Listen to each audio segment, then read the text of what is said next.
Right now at noon, a GoFundMe has started for an Asbury family whose life was turned upside down by a recent house fire. And we are remaining warm and sunny across the area. In fact, we could even break some record highs today. Look at your forecast coming up. Plus, a Pittsburgh veteran reaches a milestone birthday. The 4 states' most watched news starts now. Reports of smoke and flame alerted emergency services in Asbury, Missouri yesterday. This is KOAM News at noon. I'm Samantha Walker. A house fire near Asbury Quick Stop produced a smoke cloud that was visible for miles. Flames had already breached the roof as firefighters arrived, meaning the fire had been burning for some time. The family was at church during the fire, so thankfully no one was injured.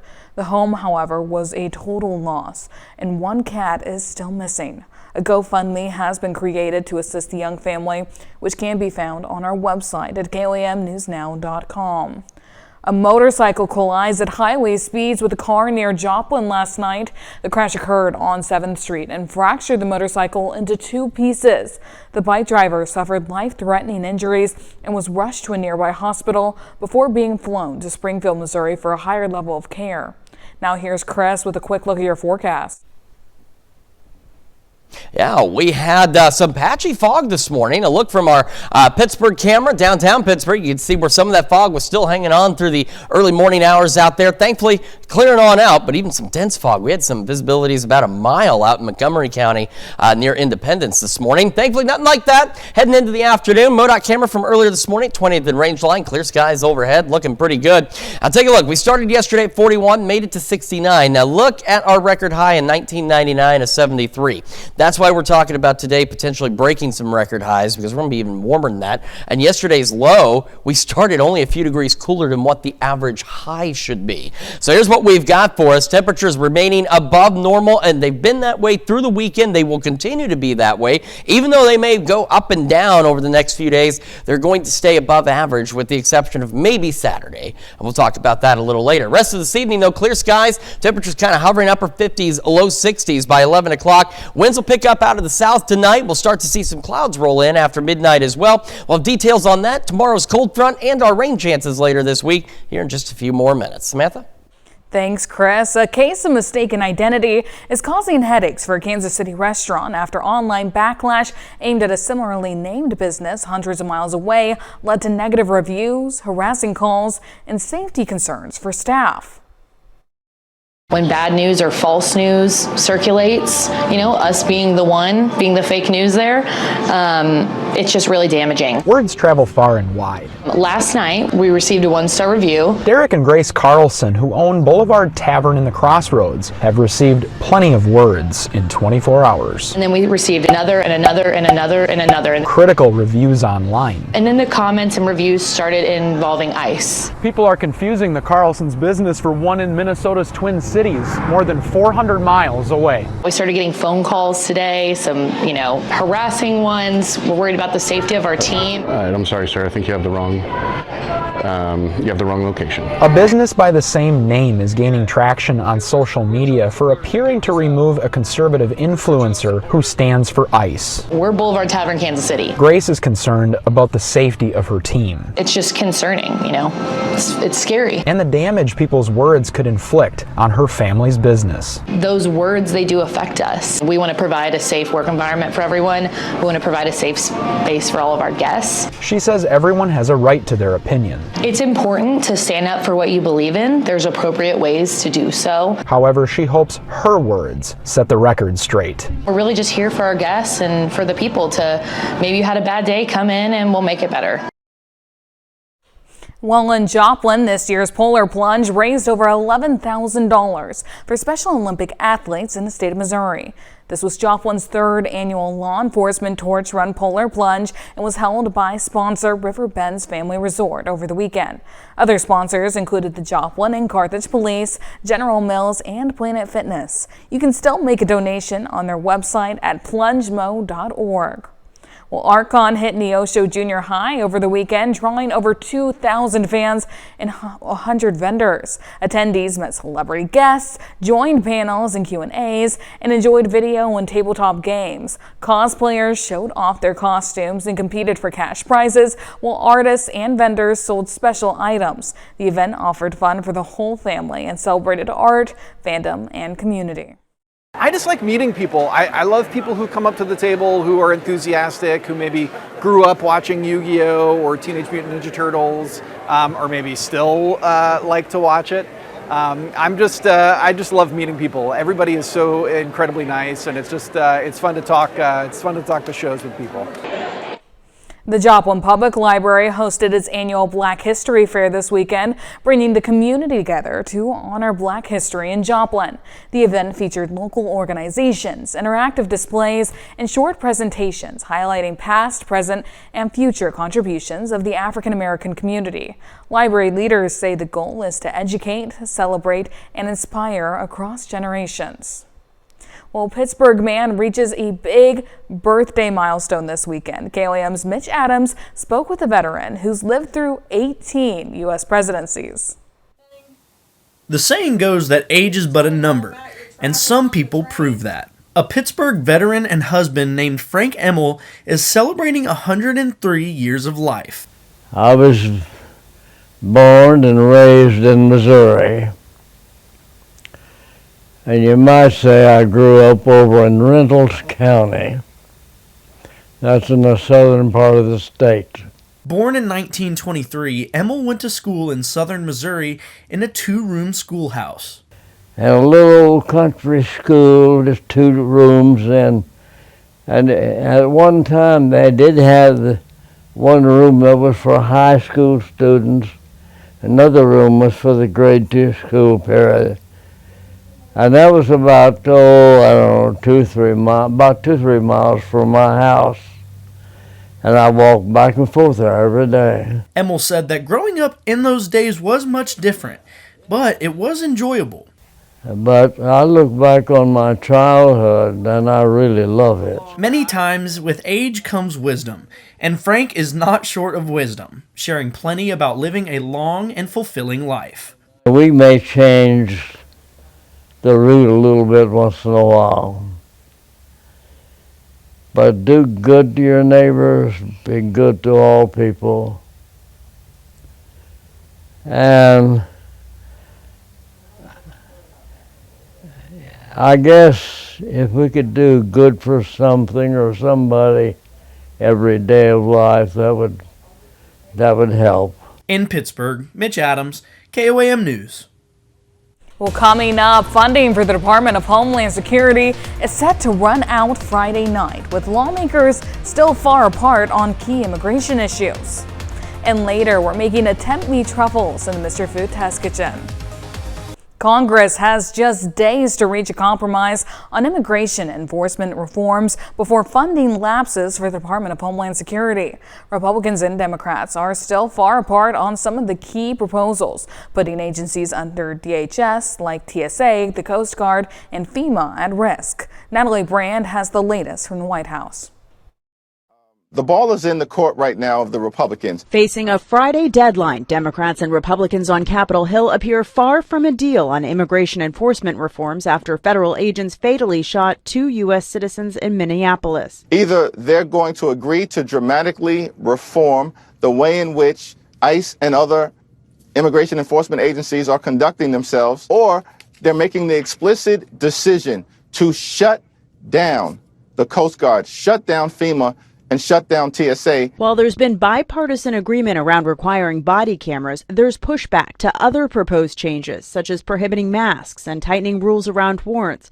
The Trump administration has relied on administrative warrants signed by immigration officials, not judges. I want to give law enforcement every tool they need to go out and apprehend these convicted criminals that are loose in our community. To me, that makes a lot of sense. Why you would want to shackle your own law enforcement from keeping our community safe makes no sense to me. The standoff on Capitol Hill comes as a new internal DHS document obtained by CBS News is shedding more light on the backgrounds of those arrested.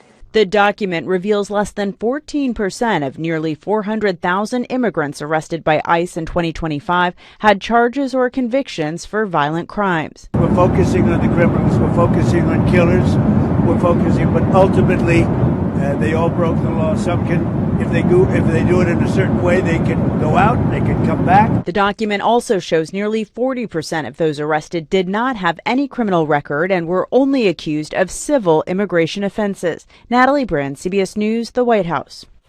A CBS News poll last month found that American support for President Trump's deportation efforts had fallen to 46%, down from 59% at the start of his second term. Well, still to come on KOAM News at noon, Mr. Food. I just came up with the most decadent chocolate truffles I've ever tasted. They're super easy and very addictive.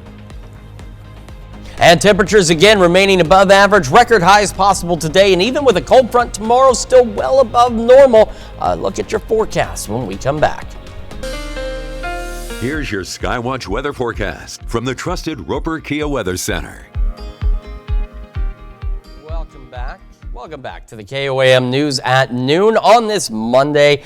A pretty decent weekend we had, a pretty great day we will have. Almost sounding like Yoda there, but it's going to be very nice and again could break some record highs today. Let's start with our look from earlier this morning in downtown Pittsburgh, where again we saw some fog lingering this morning, and as I mentioned, out west around Independence, boy, visibility's dropped off to about a mile. Thankfully, that fog burning off this afternoon, things looking pretty good. Future track showing us those clear skies continuing as we head through the afternoon, as will that southwesterly breeze at about 5 to 15 miles an hour. Now, as we go overnight tonight, after about midnight, winds are going to shift out of the south and they'll start gusting up to about 25. And overnight, we start from mostly clear to eventually partly cloudy skies heading through the first part of our Tuesday. And we had a cold front coming through tomorrow morning, which I'll show you in a moment. And that's why last week we were hinting at maybe some rain chances late tonight into Tuesday, but the moisture return just not there. It's just not. So this cold front is a dry front, and it will bring our temperatures down. Tomorrow about 10 degrees cooler than today, but still almost 15 degrees above average out there. So by about 8, 9 o'clock, if you watch, you'll see this cold front come dipping through. And there goes that wind shift line. By noon, it's right about Cassville, Anderson, back toward Grove. Behind it, we'll have gusty north winds pushing about, let's say, 20 to 25 miles an hour. And we'll have a mix of partly to mostly cloudy skies as we head through the day on Tuesday. Now, by late Tuesday evening into the overnight, skies will begin to clear on out as we head into our Wednesday. And through Wednesday, winds will begin to shift out of the east. They could pick up a bit as well. We'll spend part of the day with clear skies, eventually going partly cloudy late in the day Wednesday, heading into Thursday, and there's some of those clouds heading into Thursday morning about 7 a.m. We see those winds start switching back out of the south.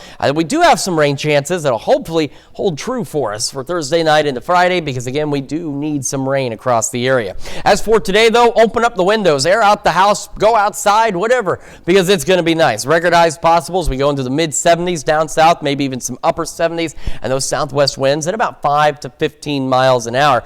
Now, we could potentially set record warm lows. So we're familiar, with record lows. That's something we have here occasionally where it gets really cold at night. But a record warm low means that this is the warmest overnight temperature recorded for this time of year. I'm not saying it's going to happen, but it's a possibility as most of us fall back in the low 50s, some upper 40s up north, but bear in mind the upper 40s are where our highs are supposed to be for this time of year. Not that we're complaining necessarily. It's just that reminder of how far off average we are. And as I mentioned, after midnight, clouds, winds start picking up, south winds gusting to 25. Behind our front tomorrow, partly to mostly cloudy skies, north winds gusting to 20, maybe 25.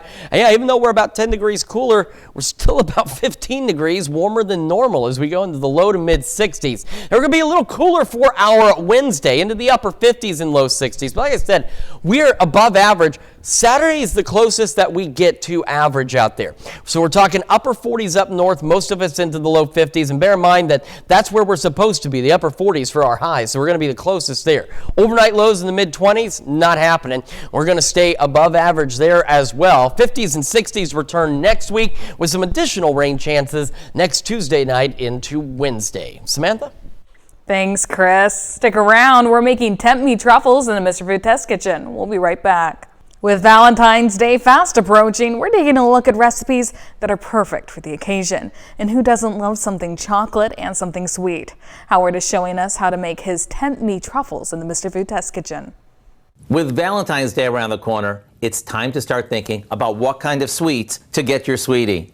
Sure, there are loads of options out there, but nothing's better than a batch of homemade truffles. All we do is beat a package of cream cheese until it's smooth. Once it is, we gradually add in some powdered sugar. You're gonna want to do it a little bit at a time or you'll end up with your kitchen covered in a cloud of sugar. Now we slowly mix in some melted chocolate along with a touch of vanilla. After everything's mixed in, we'll pop it in the fridge to firm up. Once it's set, using a small scoop or a couple of teaspoons, we scoop out small amounts of the mixture and roll them into 1-inch balls. Are you ready for the part that makes these as unique as that someone special is to you? Okay, all you do is roll them in your favorite topping, anything from toasted nuts or sprinkles to cocoa or coconut. After they firm up, they're ready to be wrapped individually or served in a fancy-looking container. Do these ever look tempting or what? We thought they looked so tempting that we decided to call them Tempt Me truffles. And like always, the recipe's online just in time for Valentine's Day. I'm Howard in the Mr. Food Test Kitchen, where today we found a chocolatey way for you to say, ooh, it's so good. You can find this recipe along with a lot more good food from the Mr. Food Test Kitchen online. Just go to our website at KOAMnewsnow.com. Now here's a look at the 4 state market prices. All right, as I've mentioned before, the potential for record highs today as we go into about the mid-70s. We'll have gusty winds tonight out of the south, switching out of the north tomorrow behind a cold front. Cooler, but still well above normal into the low to mid-60s. A little cooler on Thursday. And then some rain chances, on Wednesday, and then rain chances Thursday night into Friday. We'll start warming back up again next week. 50s, 60s, more rain chances late Tuesday into Wednesday. Sounds great. Well, what do you have coming up for us tonight? Well, lots coming up at 5. For starters, parents of children with autism have teamed up with dental experts to launch an online hub with practical tips on brushing, dentist visits, and healthy eating. Researchers found 1 in 4 kids with autism has tooth decay by age 5, and they're less likely to visit the dentist. Plus, the Missouri Governor Mike Keogh makes a series of stops across Joplin today, and we take a look at the $4 million remodel taking place at a Miami museum. Hope you'll join us for those stories. A lot more, of course. It's coming up today. KOAM News at 5. Well, those all sound great, Dow. Thank you so much. That's the news for now. Thank you for joining us for KOAM News at noon. Have a great afternoon.